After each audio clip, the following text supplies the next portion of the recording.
All right, good morning. Good Monday morning. Thank you, Jim. ABC News, Jack Heath, J Dog. Good morning, New Hampshire, right up into Maine.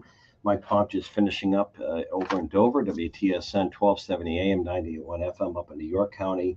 And of course, starting over in Dover, Rochester, Portsmouth, Hampton, Rye, you name it. Hopefully, you're having a good weekend, a good start to your week after a good Father's Day weekend. It was turned out to be very nice overall. Yesterday was just gorgeous, and one of our great contributors, a dad himself, Tom Raffio, will be checking in later. They got a really nice day on Saturday. Turned out better than expected for the Mount Washington Road Race. A lot going on. J Dog, I guess the Celtics hope to wrap it up tonight and a record 18 if they can get it done. Game 5 at home in Boston. That'll be the talk of the town before this heat wave comes in over the next 3 days.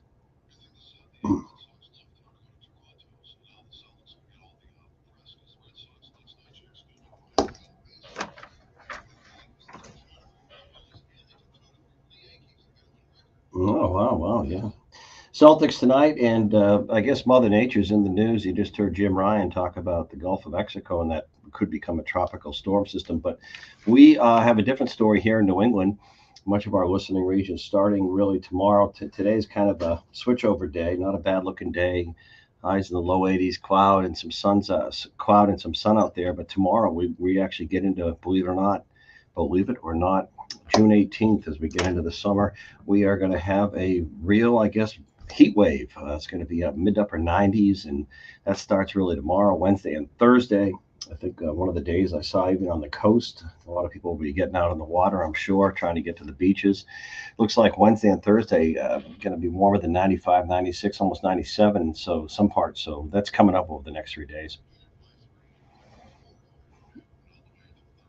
Yeah, yeah. I don't have all the details, but did you hear about some of the speeding enforcement over the weekend with the New Hampshire State Police? One, I think, motorcycles from Belmont was clocked at what, more than 140 miles per hour? That's a little fast.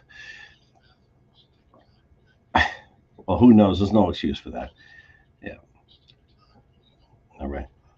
We just going to touch upon it because I watched the end of it. Bryson DeChambeau winning the U.S. Open at Pinehurst, number 2. But Rory McIlroy, the last couple of holes, J Dog, especially the 18th, ouch, couple feet, a couple foot putt.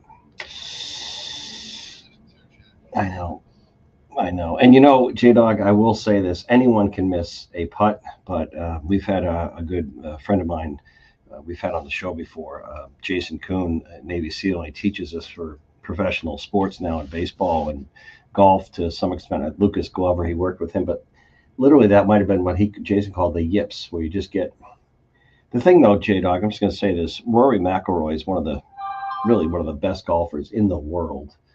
And they practice and practice these putts, J Dog, at all distances from 2 feet, 3 feet, 6 feet. They stand there, they do the alignments, they work with their coaches, and they just practice, practice, practice. And there's no such thing as a gimme, but that should have been it should have been a putt that he sealed for. Yeah, really, just kind of ouch. But Bryson DeChambeau, his second U.S. Open, by the way, Bryson. So, oh, it was really tough because you look at those scores; they weren't like 18 under, 12 under going into even the Masters. You've seen that in the past. All right, believe it or not, next week there's a debate scheduled between Joe Biden and Donald Trump. We're going to get some of our expert analysts on that, and Joe Biden beginning a big ad buy. I think it's $50 million. He came home from Europe, went to LA to that, what I guess called the Hollywood fundraiser for Joe Biden, but they're targeting Donald Trump on his convictions and the trial stuff. And this is going to be a nasty. I don't know. If this debate happens and it's supposed to, believe it or not, I think it's the 27th, right, J Dog? I think that's the date. It is going to be, I think, kind of intense, believe it or not. So we'll keep you posted. Hey, programming note. Been on the road. It was delightful to be Friday and meet Carl from Alton, our Marine who won the Hot Tubs for Heroes contest at Great Bay Spa and Sauna on Friday, home of Great Bay Spa and Sauna, Woodbury Ave with Jamie and the team Friday. But this Thursday, I guess, I'm on the road here in the Capital Region, right near the State House Market Days, and then Friday we're at home. We're going to be back up at one of the Goodhue Boat Marinas in Meredith. Goodhue Boat Company, the official boat company of Good Morning New Hampshire, the Pulse of an H. All right, the economy. It's interesting. Over the weekend, still trying to figure this out. We had Stephen Junot on at the end of last week on Thursday, Bank of America, U.S. economist, Bank of America nationally, talking about still seeing growth in this economy over the next year or two, and some people feel it's slowing down. And we're going to get some more indicators, I guess, as early as today or tomorrow on whether or not there could be some. The central bank could start to cut interest rates mildly or modestly. We'll hear from Doug Tengden, Worldwide Market Advisors, in a little bit on the economy, but a lot of people still trying to figure out where all this is going because it does seem kind of strange, this economy. Low unemployment locally and nationally, but very low locally.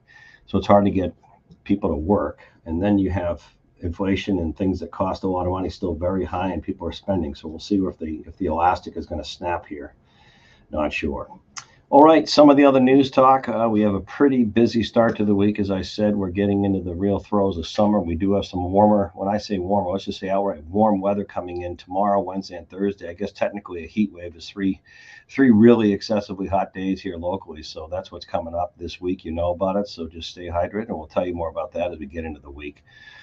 Also, we will be having some debates. We'll hear from Michael Graham, New Hampshire Journal. More people. Joe Kelly Lavasser, well-known Manchester political figure over the years, mostly in city hall stuff. I guess jumped in as a Republican to the first congressional district. If I have that right, Graham will correct me if I do not. He'll be coming up in a little bit. Michael talking about more people running now that the filing period is behind us for all these big offices, and now the real primary races begin. We'll be doing several debates. The gubernatorial debate, the Republican, the main candidates, of course, Kelly Ayotte, former U.S. Senator, Chuck Morse, former Senate President. That will be later in August, brought to you by AARP. We'll be doing a second congressional district debate with the Democrats and Republicans, of course, separately. So these things are heating up as we're going, hey, Alexa, hey, Google, play the pulse of NH. J-Dog, I think did you say you kind of had the Celtics in 5? Is that what you said before this? Yeah. So and they're tomorrow, right? What do you have? I think the Celtics get it done tonight.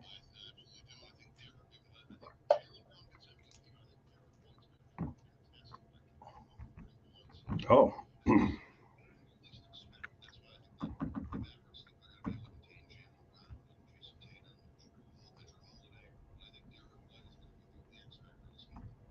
well, Boston will be hopping, no doubt, inside and outside the Garden, right?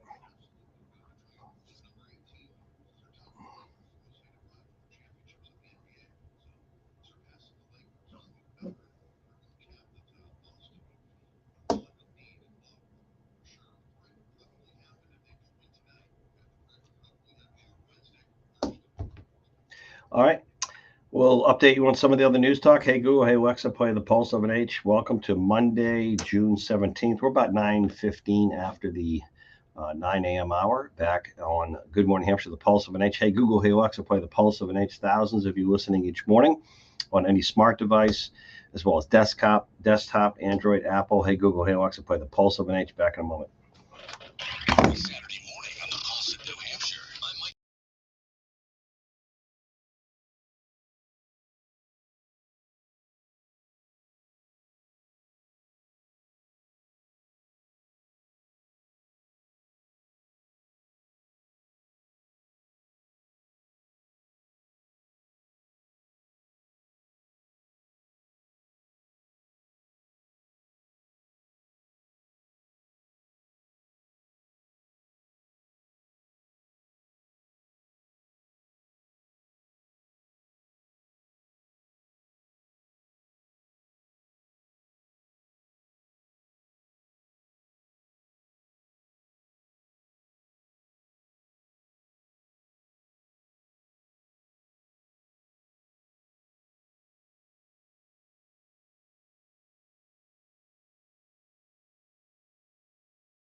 All right, it's going to be a comfortable Monday. It's going to be more comfortable, I guess, in the next couple days as we get this heat wave going Tuesday, Wednesday, Thursday. Benjamin, we'll come back with some more on the local economy because a lot of people are still paying close attention to that. Israeli Prime Minister Benjamin Netanyahu dissolving his war cabinet, and we'll see where this goes. But also, Vladimir Putin going to be heading to North Korea to meet with Kim this afternoon, I guess, talking more about their military alliance. So a lot going on. Keep an eye on some of this stuff, of course. It does impact. But here closer to home, the economy remains something that a lot of people, in terms of consumers, are trying to figure out. And there seems to be, in my humble opinion, a disconnect as we look at where people are going in terms of the spending or the affordability, the lack of affordability in the economy. So we'll come back to that as well. I guess, J-Dog, last night, I don't know how I missed this. The Tony Awards in New York, I guess, happened on for Showbiz. I kind of missed all that, by the way. But what a strange situation coming up with this debate next week. Between if it all happens, J-Dog, I'm sure it's going to. By the way, I know that they're. This has been slated and scheduled between Joe Biden and Donald Trump, this debate. I think it's next, the 27th. I wouldn't be shocked, J-Dog, if 11th hour something happens and one of them, says, well, because of this or that, we're not going to debate. But it's going to be a doozy because I just, what a situation, right? You got Joe Biden going to be out there, I guess. I assume it's at least 90 minutes and just kind of out there and in terms of seeing if he's can do this. And I'm talking about mentally and physically in terms of because there's been a few moments in the last week or two where he's kind of had some Mitch McConnell moments. And then you got Donald Trump all fired up coming off the conviction in Manhattan on the so-called hush money case, calling it the biggest political witch hunt in history. And what a clash it's going to be. And I tend to think that I think there's going to be a pretty intense exchange, and the CNN is unveiling the debate rules. So we'll see how this goes. The host of the first presidential debate, CNN, was released new details in terms of how they're going to do this debate. We'll see how it goes, and it's going to be an interesting thing. In one of the new announcements, since Trump and President Biden came face to face during the last presidential election, microphones will be muted throughout the debate, except when it's a candidate's turn to speak. So they're going to mute the mics so that someone just can't, start speaking out of turn. The decision to mute the mics comes after the presidential debates in 2020 went off the rails with Donald Trump kind of being very aggressive during that debate. So now they're going to, according to CNN, they're going to mute the mics. And also, they're going to say they're going to be kind of in a uniform podium position. They're going to determine who's a coin flip on which person's at which podium, but which side. But no props or pre-written notes will be allowed on the stage. So little handwritten notes, and I guess there'll be a pad. This is how I do it when I do debates here. The candidates can have a pad of paper and pen to make notes during the debate, to make little notes to come back to, but they can't bring pre-prepared notes. That could be a challenge, I think, for Joe Biden a little bit. Of course, no teleprompter there. So we'll 90 minutes. It's going to be in Atlanta. There'll be just 2 breaks, and it is going to be moderated by Dana Bash and Jake Tapper. So we'll see where it goes. And the other question too is these debates, 90 minutes. A lot of people are already kind of pre-dialed in. They've made the decisions. There's no, Joe Biden is about as well known to people as can be. Some people say too well known, and same with Donald Trump. So I don't know how many actual viewers and listeners going to get for the 90 minutes, but imagine there's going to be a fair degree of people just not tuning in. And so will it be a moment in today's social media craze and world? Will there be a moment at that debate that goes viral, or moments, plural? Will there be moments that go viral? And is there any predictability to this debate compared to the last time they debated? If you remember, in my humble opinion, the first time they debated last cycle in 2020, I think Donald Trump kind of beat himself by just not stopping. He was just so aggressive that he was just talking the whole time, interrupting, and all Biden had to do was stand there, sort of literally stand there and not fall down and roll his eyes. So I think the challenge for Donald Trump is going to be a little more reserved. But Trump is Trump. I don't know how you coach him. Be a little more reserved. But the point is, does it change anything? But I think J Dog, there's going to be a bigger potential that there'll be moments from this debate, almost like highlights from the Celtics Mavs game tonight. There'll be highlights, little clips from the debate or the U.S. Open yesterday with Rory missing a putt. There'll be highlights that make more news than actually people watching this. But that's what do I know? That's my take. We'll see. It's coming up though. In terms of political theater, it should be very interesting to watch. So we'll see where it goes. All right. When we come back, the filing period, the legislature, all that local stuff is getting behind us as we get into our morning on Monday. All the local stuff, the candidates have filed. We're going to hear more from them. The first congressional district is getting bigger than I thought on the Republican side it might. But the state legislative session also behind us. So it's now we're getting into the throes of summer, and it's going to really feel like a J-Dog over the next 3 days because we do have this heat wave moving in. I guess really more tomorrow. Today should be fairly comfortable in the low 80s or 80 or 82 for a high, mixture of sun and clouds, and then it really does warm up. I mean, really warm up the next 3 days. So we'll keep you posted on that as well. Hey, Google, hey, Alexa, play the Pulse of an H. We're looking at J-Dog, a pretty nice looking Monday, and we're going to be a lot of shows on the road. I can't keep up with all this because we've been on the road a lot last Friday in Portsmouth, that wonderful giveaway of the hot tub. But this Thursday, J-Dog, I guess market days, and then Friday I'll be at Goodhue Boat, the marina in Meredith. But Thursday, market days, J-Dog, this is your home, the capital. Tell me a little bit. That's been going on for a long time. Wow, is it really?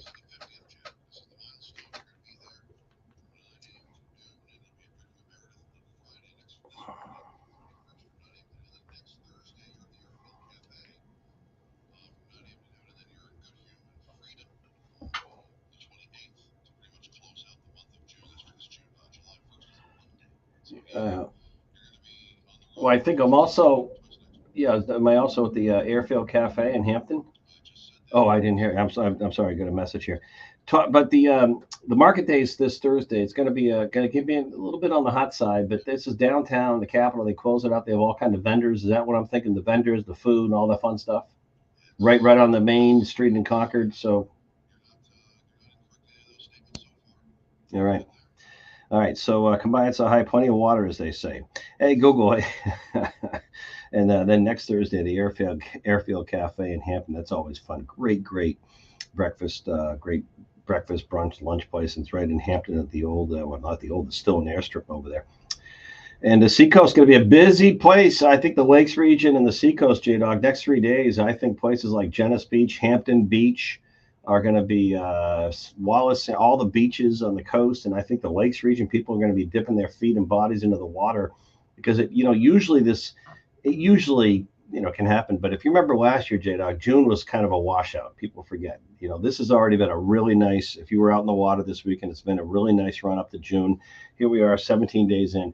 But it's usually mid to late July you start to get the real hot stuff. So it's coming a little bit early the next 3 days. Hey, Google, hey, Alexa, play the Pulse of Nature. We come back, we'll tell you how some of these congressional primaries are growing in numbers. Michael Graham, New Hampshire Journal, then Doug Tengden, Worldwide Market Advisors, talking about some of the economic indicators. I'm scratching my head. It feels like things have to slow down at some point. It just feels like it. But all the experts are saying, no, they see continued growth. Hey, Google. Hey, Alexa, play the Pulse of an H. Back in a few.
All right, we are back. We are back, and a lot going on. We have a guest. We're going to have Michael Graham coming up a little bit. Actually, Michael will kick off the 10 o'clock hour. Michael Graham will kick off top 10 o'clock hour on the growing field of candidates running this fall in a very potentially unpredictable fall because you have a presidential race here this fall between Biden and Trump in New Hampshire. I'm talking about there. And of course, don't forget, Robert F. Kennedy Jr. is on that ballot. But what I'm trying to get at here is we don't have a big U.S. Senate race this fall, but that Biden Trump margin, whatever happens, is going to affect a lot of these local races. So the fields, especially in the congressional districts, maybe more people running. And of course, you have the wide open second congressional district as well as we get into this fall. So we're going to kind of have more on that. Mike, we're going to have Mike Martirosky joining me, and I just want to set this one up a little bit because one of the subjects that this is very important to me because I don't think we talk enough about it is mental health, and it just comes and goes, but it never really goes. So we have coming up a pretty cool event, and I'm going to just have Mike kind of kick it off because it's we got to break the stigma of mental health, and we got to get more people involved. And of course, I've been talking about this for years. We had our JDog, when was that? At the Capitol Center, Bank of New Hampshire Pavilion. Is that right? We had the special mental health stage. I'm sorry, the stage. We had our 3 hour special on mental health and addiction. Now they can be separate, but sometimes, sadly enough, they do go hand in hand. So we're going to bring in Mike and talk about this, especially for veterans as well. We've talked about this, and this is, I think, the number one issue affecting more families than anything else is mental health, um, anxiety, depression, you name it. Mike, you there? Good. Thanks for making us aware of this, and I want to know how we can help. First of all, where are you checking in from, Mike? Okay, tell us tell us what you do and how this is really a critical issue. And I know I talk about it on my show constantly in the veteran community, but our general community. So tell us a little bit of what's coming up and how we can help.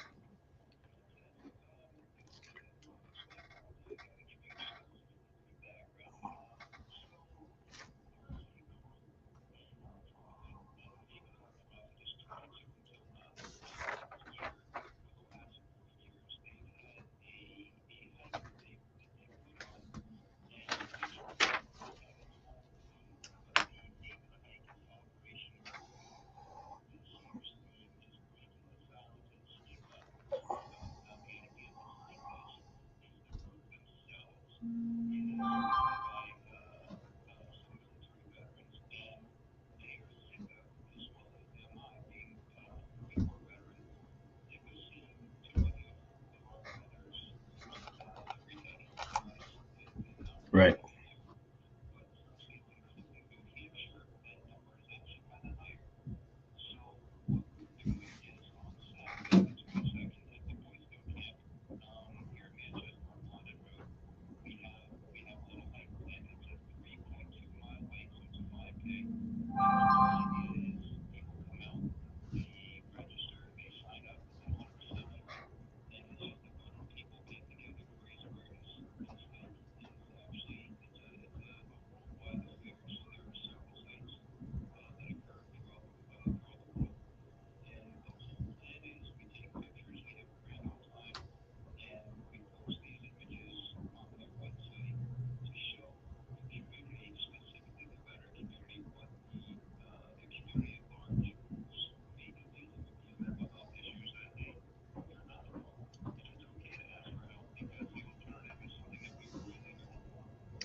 Yeah, and Mike, I think you pointed this out. I think unfortunately here, even at home, Phil Top, Swim with the Mission, has drilled down on this too on my program and beyond. And my Make 12 Hours Count, which was back in I guess May for Veterans Count, part of Easter Seals. I think once every 9 days, we have more veterans here in New Hampshire taking their own life than people realize. Now, how, Mike? Give me a little bit about your own personal background. Are you a Marine?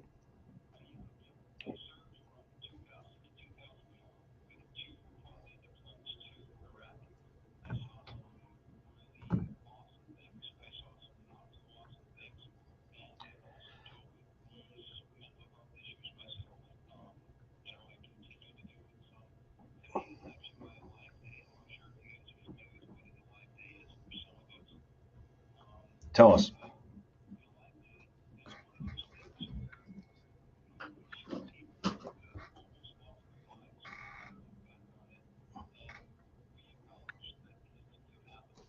Hmm.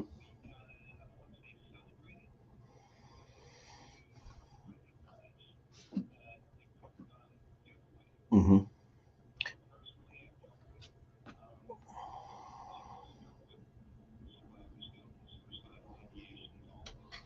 Hmm. Yeah.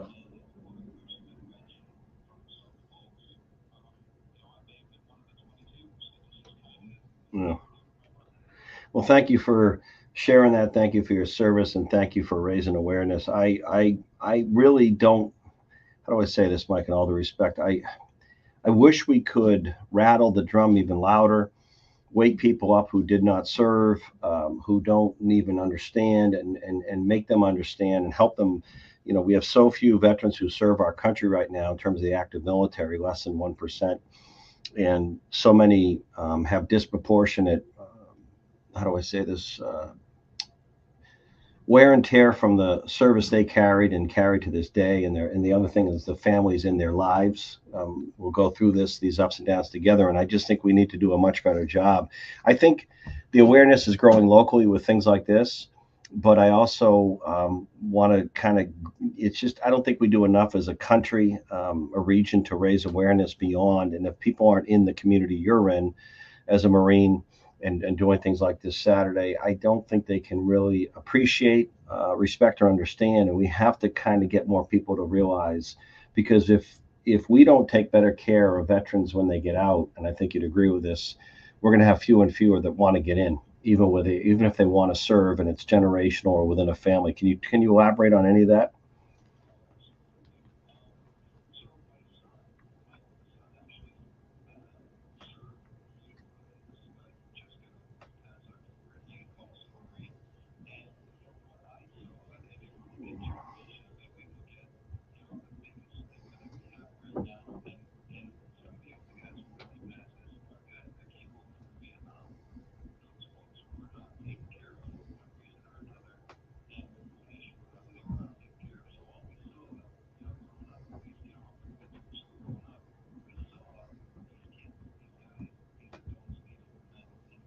Mm-hmm.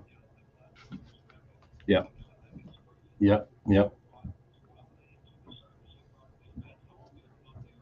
Mm-hmm.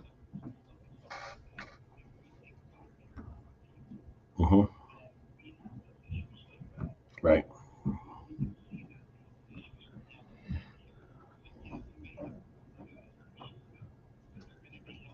Right.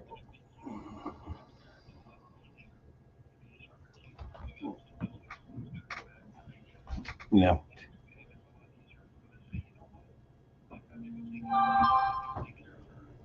Yep.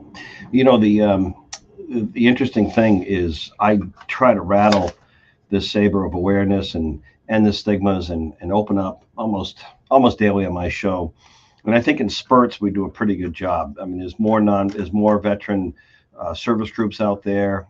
Even if you get your health care through the VA, they're adding some mental health services. It's People are understanding that primary care is mental health is part of primary care. I mean, if you have emotional, if you compartmentalize stress from service, emotional, for example, it just doesn't go away. So I think we're raising awareness, but my concern is I just try to get it beyond these individual lanes where I think we have spurts of progress, and then kind of like people get so distracted, and unless they're in this world, they can't appreciate. So what I want to do is one more time just give the who, what, when, where on this weekend, this I think you said Saturday, how people can help, and then if they can't be there, how can they kind of help what you're doing? Do you have ongoing stuff, Mike? Or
Hmm.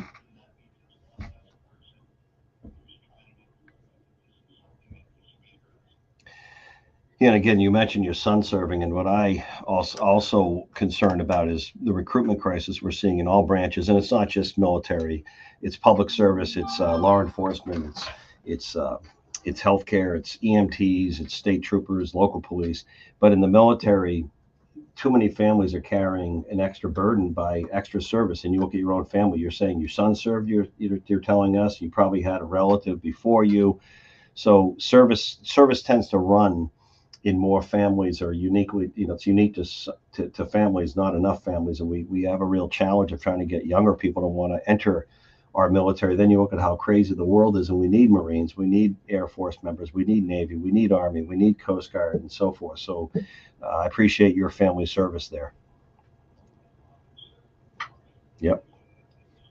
Yep.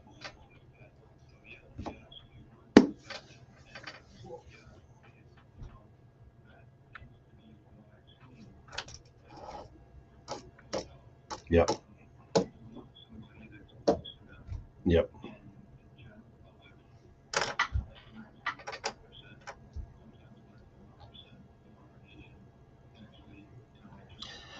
Yep.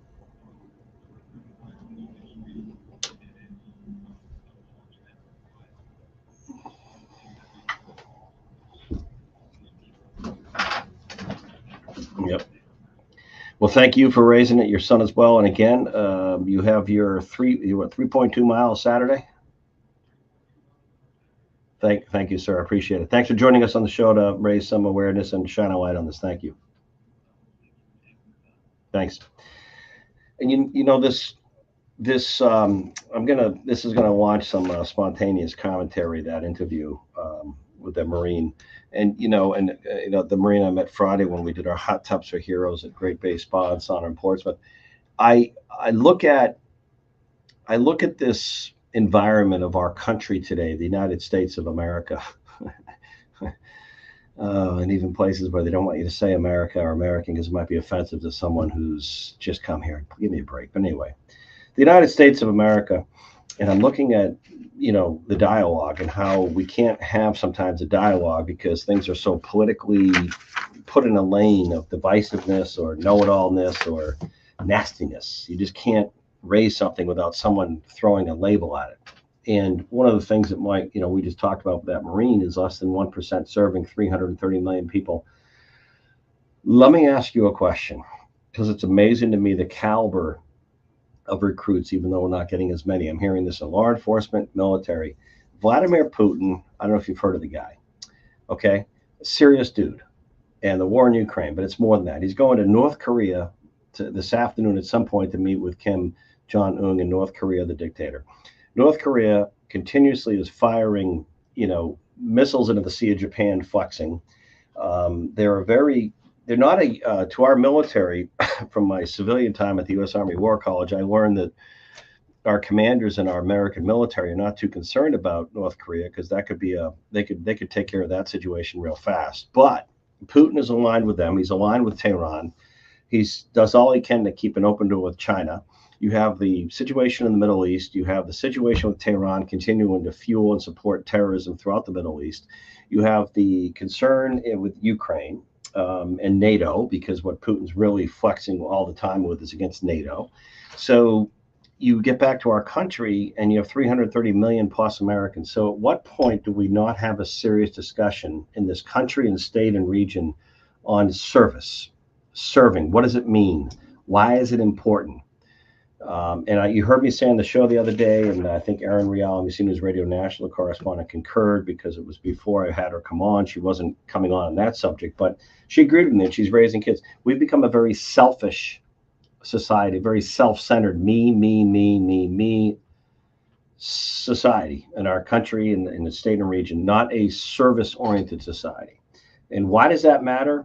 I mean, just look at World War II again. How many people were involved in that effort? What percentage of our population? I've seen some numbers, and I don't hold this to me, that since the height of World War II, we've seen a steady decline in the number of Americans who are enlisted in the military. It went from like 12 or 13 or 14% at one point, and now it's down to less than 1% serving. So let me ask you a question: at what point does it hit bottom?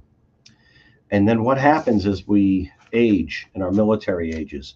So people aboard a submarine or a ship that is protecting and keeping peace in the Middle East or somewhere around the world, or people at an air base, or people, at a marine detachment, or any of our branches, Coast Guard. What happens when the younger people, aren't filling in the ranks and someone retires? Who's going to take that spot on the boat? Who's going to take the spot on the ship? Who's going to take the spot on the sub? Who's going to take the spot on the base?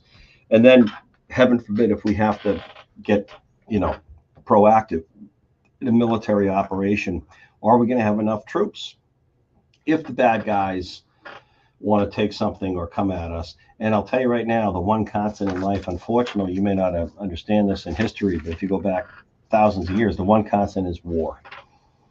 And freedom is not free. So I think we need to have a discussion on service in this country without people saying, no, I'm not saying we need to institute a mandatory draft. However, what's wrong in public education, and I've said this constantly over the years, to have some sense of service as an elective, or require it, not an elective, to graduate from school.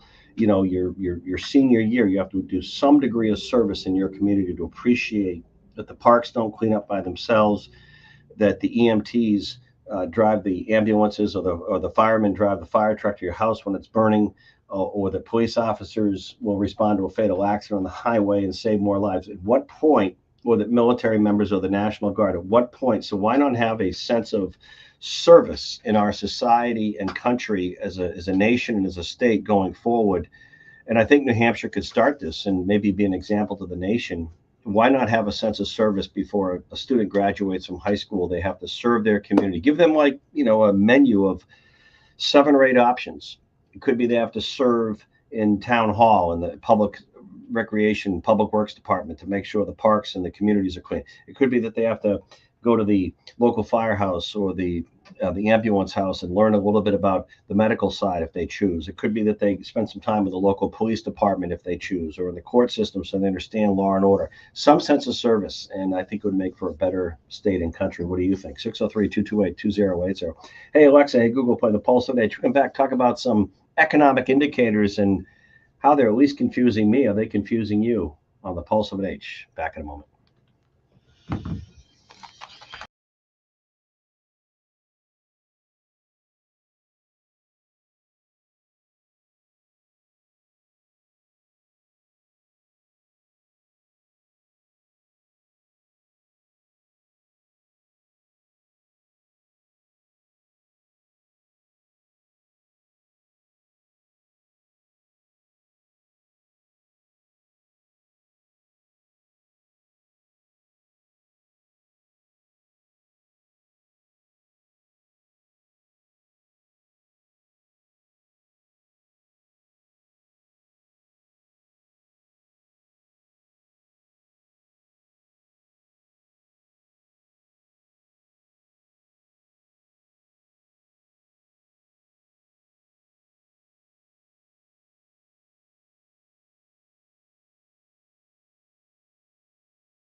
All right, welcome back. If you're Bryson DeChambeau this morning, U.S. Open champion in golf, you want to watch the 18th hole over and over again because he kind of was in trouble by the stands. He punches out into a trap up against the wall, hits an amazing sand shot out, couple feet, and sinks it. And if you're Rory McIlroy, you don't want to watch the 18th hole missing a couple foot putt. Unbelievable. All right. We are back, and Doug Tengden, Worldwide Market Advisors, joining us.com. And Doug, we had Stephen Junot, Bank of America National U.S. economist, on the show Thursday, breaking down this economy, still seeing growth over the next year or two.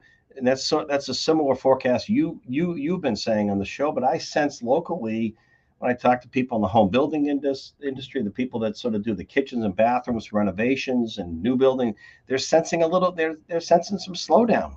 And retailers, big retailers that sell big ticket items of like furniture, patio furniture, might be $2 or $3, $4, $5,000 for an outdoor patio set. They're sensing some slowdown. So I'm trying to figure this out.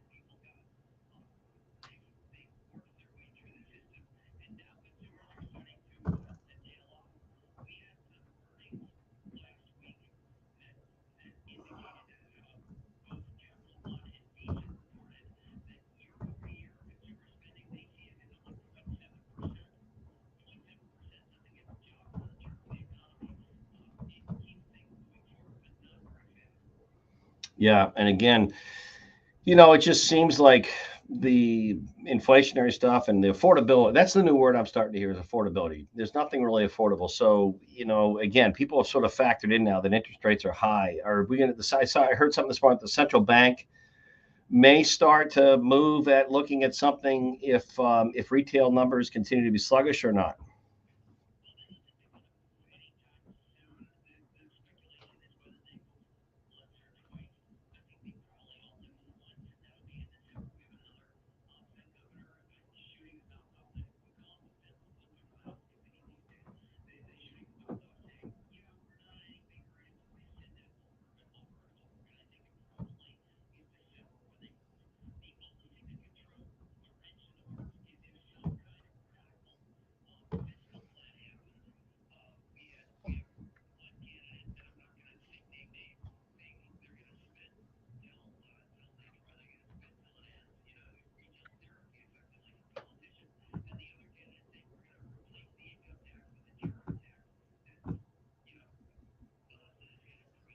Mm-hmm.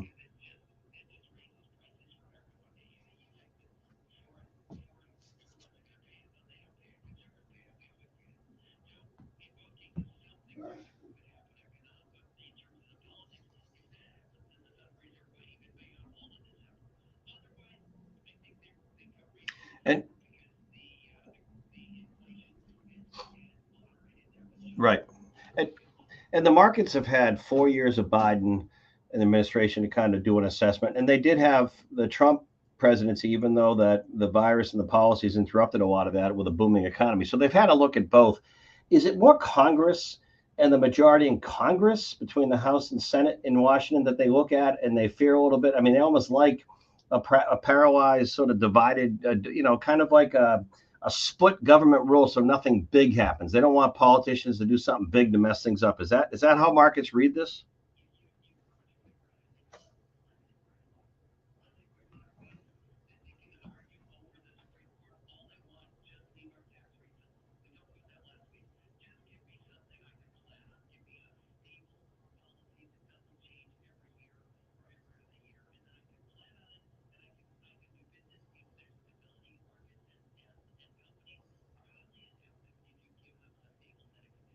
All right, Doug Tegnan, Worldwide Market Advisors. Thank you, Doug.